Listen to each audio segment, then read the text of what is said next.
cut down some fir trees to use the tops for Christmas trees.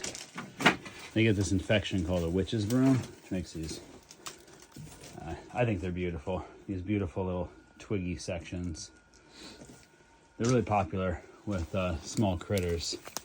So there's all this kind of bark and stuff that they make nests with. And I don't know that something was actually living in here, but this thing was full of it. What a huge chamber. Maybe like a squirrel's nest or something.